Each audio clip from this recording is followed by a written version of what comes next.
এটা যেহেতু রমজান রিলেটেড প্রথম ভিডিও, আমি আশা করি এই মশলাটিকে আপনারা সবাই সকলে পৌঁছায় দিবেন। যেহেতু আমাদের ইমাম নির্ধারিত করা এবং কি তারাবি আমরা পড়বো সেটার আলোচনা এখন চলবে, সুতরাং সকল জিম্মাদারদের কাছে এই ভিডিওটা পৌঁছে যাওয়া অত্যন্ত প্রয়োজন, যেন সকলেই খতমে কোরআন তারাবির জন্য হাফিজে কোরআনকে ইমাম হিসাবে নির্ধারিত করে এবং মহল্লার মসজিদে যেন খতমে কোরআন তারাবি হয়। এ গুনাহের থেকে যেন আমরা সকলেই বাঁচতে পারি ইনশাআল্লাহ। আসসালামু আলাইকুম। যেহেতু রমজানুল মুবারক মাস আসতেছে, শাবান মাসের আজকে 15 তারিখ চলে গেল, সবরাত চলে গেল। তো এখন আমাদের যেহেতু রমজান মাস আসতেছে, সর্বপ্রথম আমাদের আসবে তারাবি।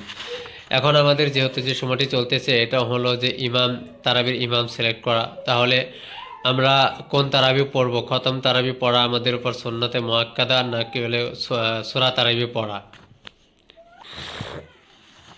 তো আমরা যখন কিতাব খুলে দেখি, তো কিতাবের ভিতরে যেটা পাওয়া যায় যে প্রত্যেক মসজিদগুলোর ভিতরে খতমে কোরআন তারাবি পড়াটা সুন্নতে মুআক্কাদা। কমসে কম একটি কোরআন খতম হতে হবে, কমসে কম একটি কোরআন খতম করা সুন্নতে মুআক্কাদা। আর প্রত্যেক ওই মসজিদগুলোতে যে জায়গায় 5 ওয়াক্ত নামাজ হয় সেগুলো মসজিদে তারাবির জামাত সুন্নতে মুআক্কাদা আলাল কিফায়া। কোনো মাযুরিন যদি থাকে তাহলে ঈশার নামাজ জামাত সহকারে পড়ে সে সূরা তারাবি নিজের বাড়িতে কিংবা কোনো একটি জায়গাতে সূরা তারাবি তাহারা ব্যবস্থা করতে পারে। তবে প্রত্যেক মসজিদগুলোতে যেগুলো তারাবি হবে সেটা খতমে কোরআন তারাবি হতে হবে। আর যদি কেউ এই খতমে কোরআন তারাবিটা না করে সূরা তারাবি পড়ে তাহলে তারা একটি সুন্নতে মুআক্কাদাকে ছেড়ে দিতেছে, সকল মহল্লাবাসী গুনাহগার হবে। এটা মনে রাখবেন।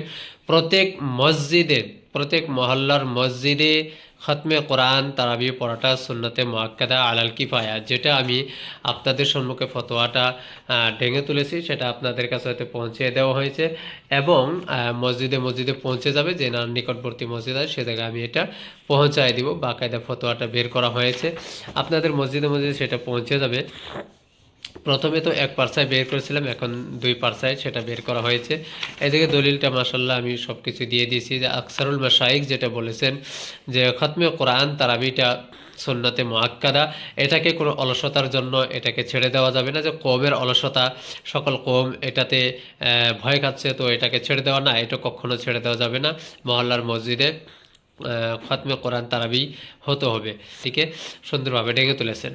এবং আপনার জামাত সহকারে যেটা সেটাও এইভাবেই আপনার হিদায়ার হাসিয়ার ভেতরে এবং দুররে মুখতার মা'রাদুল মুখতারের ভিতরেও এই জামাত যেটা সুন্নতে মুআক্কাদা আলাল কিফায়া মসলাটি ডেকে তুলেছে। দলিল আপনাদের সম্মুখে পৌঁছে যাবে।